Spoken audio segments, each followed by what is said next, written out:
Welcome to data science and machine learning course. Previous session पे हम evaluation matrix के हवाले से बात कर रहे थे और हमने डिस्कस किया कि एक्चुअली हम क्लासिफिकेशन के प्रॉब्लम को किस तरह से इवैल्यूएट करते हैं in term of accuracy and performance.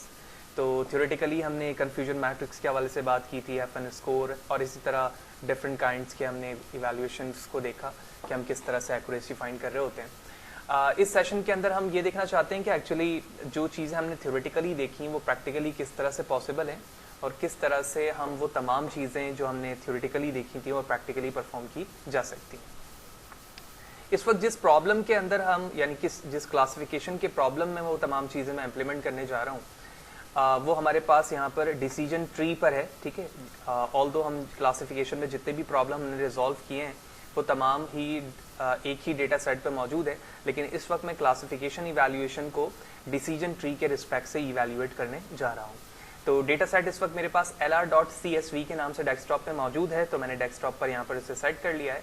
तो सबसे पहले जो हमारा बेसिक क्राइटेरिया था इंपॉर्टेंट लाइब्रेरीज और इसी तरह से डेटा सेट को इंपोर्ट करना, ट्रेनिंग टेस्टिंग में डिवाइड करना, फीचर स्केलिंग करना और उसके बाद फिट मेथड को अप्लाई करके प्रेडिक्ट करना, तो ये तमाम पार्ट हमारा एज यूजुअल बिल्कुल वैसे ही है जो हम प्रीवियस सेशन तक अंडरस्टैंड कर चुके हैं। लिहाजा मैं इसको सेलेक्ट करने के बाद शिफ्ट एंटर टू एग्जीक्यूट करता हूँ। जब तक ये हमारा अंडर प्रोसेस है हम यहाँ से confusion matrix and further code को डिस्कस करते हैं। तो एज यूजुअल कन्फ्यूजन मैट्रिक्स के लिए हम सेकंड से मैट्रिक्स को इंपोर्ट करते हैं और वहाँ पर हमारे पास जो क्लास फंक्शन ऑब्जेक्ट मौजूद है कन्फ्यूजन मैट्रिक्स का, वहाँ पर y predict and y test को हम एज अ पैरामीटर यूज़ करते हैं और उसके बाद हम कन्फ्यूजन मैट्रिक्स के ज़रिए से अपने इस क्लासिफिकेशन मॉडल की एक्यूरेसी चेक कर रहे होते हैं। तो इन दोनों लाइन ऑफ कोड को हम एग्जीक्यूट करते हैं, shift enter to execute. Although तमाम जो हमारा रिमेनिंग पार्ट था, जो कोड हमने स्टार्टिंग पे एग्जीक्यूट किया था, वो सारी चीज़ें एग्जीक्यूट हो चुकी हैं और ये हमारा वो कन्फ्यूजन मैट्रिक्स है जिसको अभी हमने यहाँ पर एग्जीक्यूट किया है। तो आउट ऑफ द 100 रिकॉर्ड्स आप देख रहे हैं कि 61 एंड 29 यहाँ पर हमारे पास राइट एक्यूरेसी है, जो डायगोनल हमने थ्योरेटिकली बात की थी, और 7 एंड 3 हमारे पास फॉल्स एक्यूरेसी है, जो कि हमारे नंबर ऑफ एरर्स को शो कर रहा होता है, ठीक है। तो हम इसे कैंसिल करते हैं। फिर इसी तरह हमने थ्योरेटिकल सेशन पे बात की थी जब हमारे पास क्लासिफिकेशन के दो ही पार्ट होते हैं, यानी 0 और 1, तो हमारे पास कन्फ्यूजन मैट्रिक्स जो है वो 2x2 का बनता है। लेकिन अगर हमारे पास क्लासिफिकेशन पे बाइनरी से ज़्यादा नंबर्स होते हैं, यानी मल्टी क्लासिफिकेशन का प्रॉब्लम होता है, तो वहाँ पर हमारे पास कन्फ्यूजन मैट्रिक्स 2 से ज़्यादा भी हो सकते हैं। लिहाजा इस चीज़ को अंडरस्टैंड करने के लिए मैंने यहाँ पर सेम जो हमारे पास मैथड है जो हम शुरू से पढ़ते हुए आ रहे हैं, उन्हीं पर मैंने इरिस के डेटा सेट को यूज़ किया। इरिस एक फ्लावर का डेटा सेट है और इस डेटा सेट पर हम डिसीजन ट्री को इस्तेमाल करते हुए प्रेडिक्शन के क्लासिफिकेशन के बेस पर फिर हम उसके कन्फ्यूजन मैट्रिक्स को देखना चाह रहे हैं। तो सेम कोड है लेकिन इरिस का है, लिहाजा ये यहाँ तक पार्ट हमारे प्रेडिक्शन का है। तो सबसे पहले मैं क्या करता हूँ, अपने कर्नल को रीस्टार्ट कर लेता हूँ ताकि हम कन्फ्यूजन मैट्रिक्स को देख सकें कि एक्चुअली 3x3 कन्फ्यूजन मैट्रिक्स हमें डिस्प्ले होने के बाद किस तरह से दिखता है और हम उसे किस तरह से रीड करते हैं। तो ये हमारा ओवरऑल पार्ट है इरिस के डेटा सेट के लिए। हम इसे सिलेक्ट करते हैं। सिलेक्ट करने के बाद हम एग्जीक्यूट करेंगे इसे, शिफ्ट एंटर टू एग्जीक्यूट, और उसके बाद मैंने यहाँ पर इसके कन्फ्यूजन मैट्रिक्स को शो किया हुआ एज यूजुअल जो हमारा प्रीवियस कोड था। लिहाजा जब मैं अब इस कन्फ्यूजन मैट्रिक्स को करूँगा तो यहाँ पर हमारे पास जो क्लासिफिकेशन प्रॉब्लम है वो 2 से ज़्यादा पे हैं। तो यही वजह है कि जो हमारा टेबल जनरेट होगा, जो मैट्रिक्स जनरेट होगा, वो भी 3x3 में होगा। तो आप यहाँ पर देख रहे हो कि अब जो हमारा कन्फ्यूजन मैट्रिक्स बना है वो 3x3 पे बना है और जो राइट वैल्यू रीड करने का तरीका वो बिल्कुल एज यूजुअल डायगोनल ही होगा, लेफ्ट टू राइट। और आप देख रहे हैं 13, 15 एंड 9 हमारे राइट नंबर ऑफ क्लासिफिकेशन को शो कर रहा है। बिल्कुल वही तरीका होगा कि हमारी मशीन ने 0 के रिस्पेक्ट से कहा कि इसकी जो क्लास है वो 0 ही होनी चाहिए, ठीक है, और 1 नहीं होनी चाहिए और 2 भी नहीं होनी चाहिए। तो यही वजह आप देख रहे हैं कि यहाँ पर हमारे मॉडल ने भी राइट प्रेडिक्ट किया कि 0 पे 0 ही किया है, 1 पे 1 प्रेडिक्ट होना चाहिए। लिहाजा 16 में से 15 उसने राइट प्रेडिक्ट किया, 1 पे 0 नहीं होना चाहिए, नहीं किया, 1 पे 2 भी नहीं होना चाहिए, लेकिन उसने एक 1 कर दिया, यानी एक्यूरेसी हमारी एक गलत हो गई in term of the value. इसी तरह 2 पे 2 को ही मैच करना चाहिए था, लिहाजा 0 0 यहाँ पे बिल्कुल सही रहा and the rest of the value belongs to 9। तो हमने कन्फ्यूजन मैट्रिक्स को डिस्कस कर लिया है यहाँ पर थ्योरेटिकली भी और प्रैक्टिकली भी, ऑल्दो हम स्टार्टिंग से ही इन चीज़ों पे काम करते हुए आ रहे हैं क्योंकि हमने एक्यूरेसी भी देखा। तो अब मैं दोबारा से कर्नल को रीस्टार्ट करता हूँ। रीस्टार्ट करने की वजह इसलिए है क्योंकि जिस प्रॉब्लम पर मैं तमाम इवैल्यूएशन मैट्रिक्स को बताना चाह रहा हूँ वो हमारा LR डेटा सेट है जो कि 0 एंड 1 पर मौजूद है क्लासिफिकेशन का, और डिसीजन ट्री के बेस पर हम काम कर रहे हैं। लिहाजा यही वजह है कि मैंने अपने कर्नल को रीस्टार्ट किया है ताकि फर्दर जितने भी फर्दर कॉन्सेप्ट हैं वो उसी प्रॉब्लम पर रिजॉल्व किए जाएँ। ओके, तो उसके बाद हमने एक्यूरेसी को चेक किया। एक्यूरेसी के जरिए से हमें अपनी राइट प्रोडक्शन की वैल्यू पता चलती है, और जैसे मैंने इसे एग्जीक्यूट किया तो आप देख रहे हैं 0.9 इसकी वैल्यू है, यानी 90% की एक्यूरेसी है हमारे पास इस डेटा सेट पे, यानी 0 एंड 1 पर। उसके बाद हमें जो हमने थ्योरेटिकली चीज़ें पढ़ी थी कि रिकॉल, प्रिसिशन, F1 स्कोर, इनको शॉर्ट वे में मालूम करने का तरीका ये होता है कि आप scikit-learn से मैट्रिक्स को इम्पोर्ट करते हैं और वहाँ से क्लासिफिकेशन रिपोर्ट को यूज़ करते हैं।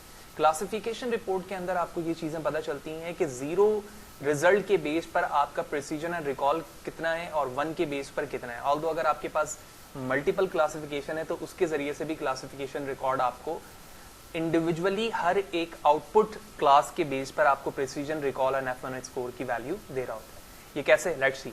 Shift enter to execute and here it is your table. तो I am going to enlarge it, और आप यहाँ पर देख रहे हैं कि जो हमारी क्लास 0 है उसके बेस पर इसने प्रिसिशन, रिकॉल और F1 की वैल्यू दी। इसी तरह 1 के बेस पे इसने प्रिसिशन और रिकॉल की वैल्यू दी, और ये कितने परसेंट कितने को सपोर्ट कर रहा है, यानी 0 क्लास पे 68% सपोर्ट कर रहा है और 32 1 पर कर रहा है, और उसके बाद ये इसकी एवरेज एंड ओवरऑल वैल्यू। तो इसके जरिए से हमें बड़े आसानी के साथ क्लासिफिकेशन रिपोर्ट के जरिए से पता चल जाती है कि मल्टी लेवल अगर क्लासिफिकेशन है तो उसमें हम आसानी के साथ इंडिविजुअली देख पाते हैं कि प्रिसिजन एंड रिकॉल की वैल्यू कैसी है। इसी तरह उसके बाद हमने ROC कर्व और एरिया अंडर द कर्व की बात की थी। तो उसके लिए यहाँ पर अगर मैं कोड शो करूँ तो आप देख रहे हो scikit-learn से हमने मैट्रिक्स को इम्पोर्ट किया, और उसके बाद हमने false positive rate and true positive rate, और उसके बाद फिर हमने डिस्कस किया था कि थ्रेशोल्ड एक लेवल होता है जिसके जरिए से हमारी जो लाइन होती है वो कर्व की फॉर्म में क्या हो रही होती है, 0 से 1 के दरमियान मूव हो रही होती है। तो जो थ्रेशोल्ड की वैल्यू सेट होगी वो ROC कर्व पर बेस करेगी, जहां पर हमारी लॉजिक जो है y test and y predict के साथ होगी। फिर हमने उसको प्लॉट करवाया और उसके बाद उसकी लेबलिंग दे दी, 0 एंड 1 के दरमियान हमारी लेबल होगी। फिर हमने टाइटल दे दिया, ग्रिड को ट्रू किया, और यहाँ तक हमारी वैल्यूज क्या हो जाएंगी, ग्राफिकल शो हो जाएंगी। अगर आप ये देखना चाहते हो कि FPR की वैल्यू क्या आ रही है और TPR की वैल्यू क्या आ रही है और थ्रेशोल्ड की वैल्यू क्या आ रही है, तो इसके लिए मैंने उन तीनों को नीचे प्रिंट कराया हुआ है। लिहाजा सबसे पहले हम क्या करते हैं, अपने इस ग्राफ को शो करवाते हैं ROC कर्व को, उसके बाद हम तीनों की वैल्यू देखकर डिस्कस करेंगे कि ये थ्रेशोल्ड किस तरह से हमारे कर्व को बैंड कर रहा है। Shift enter to execute and here it is your graph. तो इस ग्राफ में आप देख रहे हो कि ये वो हमारा थ्रेशोल्ड लेवल है जो हमने सेट किया हुआ था ROC कर्व में इस प्रॉब्लम के रिलेटेड, जो कि यहाँ से वैल्यू ऊपर की तरफ जाती है और उसके बाद यहाँ से ये बैंड होकर 1 की तरफ जाती है। और हमें पता है कि हमारा ROC कर्व जितना नियर टू 1 होता है उतना ही हम अपने ROC और अपने मॉडल को बेस्ट कंसीडर करते हैं। तो अगर मैं इन तीनों की वैल्यू को प्रिंट करवाऊँ तो इन तीनों को सेलेक्ट करके एग्जीक्यूट करते हैं, और आप यहाँ पर देख रहे हो कि जो हमारे पास FPR की वैल्यू है वो 0 और 1 पहले हो गई, और उसके दरमियान की वैल्यू ये, इसी तरह ये इसके दरमियान की वैल्यू है। तो ये तीनों वैल्यूज इनके दरमियान थ्रेशोल्ड को जाहिर कर रही है कि ये हमारा एक थ्रेशोल्ड लेवल है और ये थ्रेशोल्ड लेवल है। फॉल्स पॉजिटिव रेट की अगर मैं बात करूं तो ये रहा फॉल्स पॉजिटिव रेट।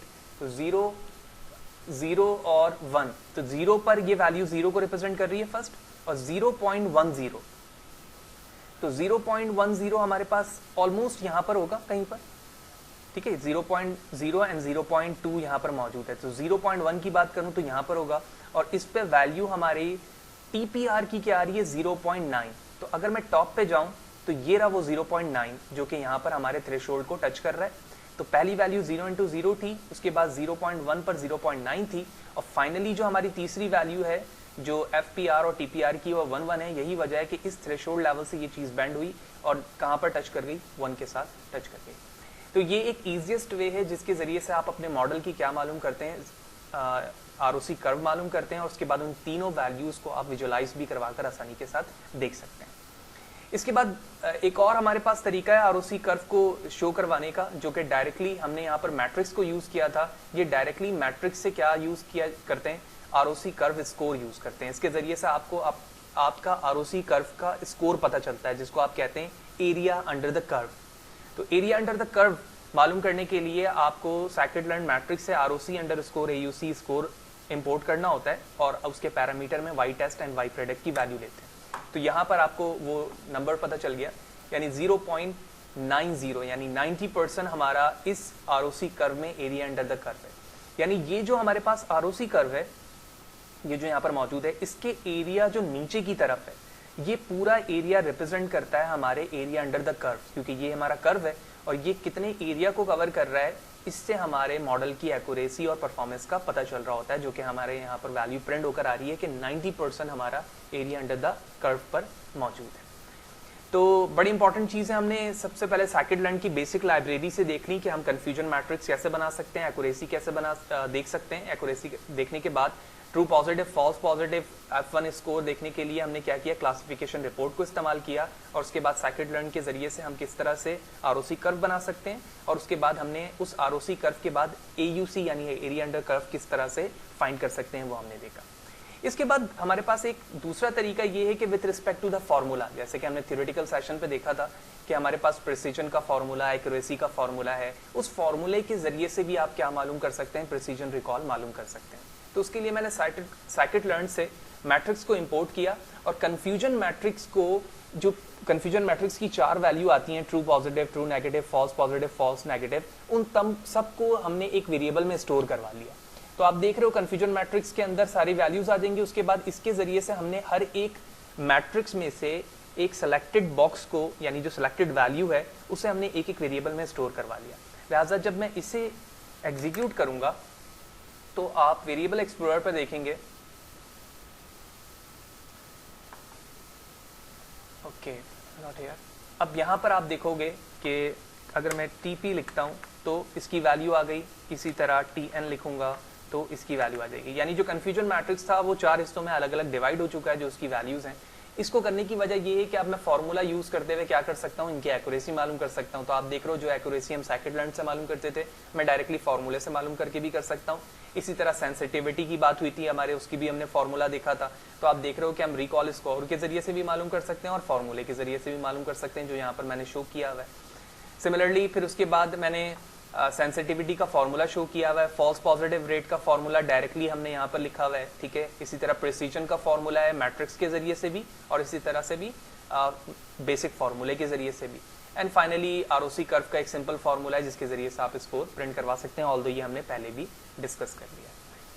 तो इस सेशन पे ओवरऑल हमने उन तमाम चीज़ों को देखा जो हमारे पास थियोरेटिकली कॉन्सेप्ट तक पहले तक था, कि हम थियोरेटिकली उन चीज़ों को डिस्कस कर रहे थे कि इवैल्यूएशन मैट्रिक्स किस तरह से हम फाइंड करते हैं, किस तरह से एक्यूरेसी और ROC curve, area under the curve, F1 score, precision, recall की वैल्यू हम करते हैं। तो हमने उन तमाम चीज़ों को प्रैक्टिकली देखा। सबसे पहले scikit-learn से देखा, उसके बाद हमने उन फॉर्मूले के रिस्पेक्ट से अपने प्रिंट फंक्शन के अंदर उन फॉर्मूले को एडजस्ट करना देखा कि हम किस तरह से कर सकते हैं, और उसके बाद उसकी वैल्यू प्रिंट करवा सकते हैं। लेकिन गुड प्रोग्रामिंग प्रैक्टिस ये है कि जो scikit-learn के अंदर ऑलरेडी बिल्ट फंक्शन हमारे पास मौजूद है, हम उन्हीं को इस्तेमाल करते हुए यूज़ करें, ना कि अपने आप को थोड़ा सा कंफ्यूज करें इस लेवल पर आके कि इंडिविजुअली एक वेरिएबल बनाना, उसके बाद उसे यूज़ करना। लेकिन सम टाइम हमें इस चीज़ों की ज़रूरत होती है कि हम उन वेरिएबल्स को आसानी के साथ कहीं पर भी यूज़ कर सकते हैं कि ट्रू पॉजिटिव क्या है, तो वो वेरिएबल में मौजूद है, तो हम कहीं पर भी उसे रिकॉल करके प्रिंट करवा सकते हैं या फर्दर यूज़ कर सकते हैं। ऑल्दो जो भी चीज़ हमने यहाँ पर डिस्कस की in term of the code, ठीक है, वो तमाम कोड मेरे यूट्यूब चैनल पे भी मौजूद हैं, तमाम वीडियोस। इस वक्त मैं यूट्यूब पे मौजूद हूँ, फ़ाद हुसैन मैंने सर्च किया, ये मेरा यूट्यूब चैनल है। यहाँ पर आप आएंगे और उसके प्लेलिस्ट पे जाएंगे तो यहाँ पर हमारा सेपरेट चैनल है, मशीन लर्निंग यूजिंग पाइथन इन उर्दू हिंदी। तो यहाँ पर आपको तमाम मेरी वीडियोस मिलेंगी। और जहाँ तक बात है कोड का, तो कोड मेरे ब्लॉग पर मौजूद है, fahadhusain.cs blogspot.com। ये हर वीडियो के डिस्क्रिप्शन में मौजूद है, आप यहाँ से डायरेक्टली जंप करके डेटा साइंस मशीन लर्निंग के टैब पर आ सकते हैं। यहाँ पर तमाम कोड जो हमने ओवरऑल फ्रॉम स्क्रैच डिस्कस किया हुआ है वो यहाँ पर मौजूद है, और आप यहाँ से इजीली कॉपी पेस्ट कर सकते हैं।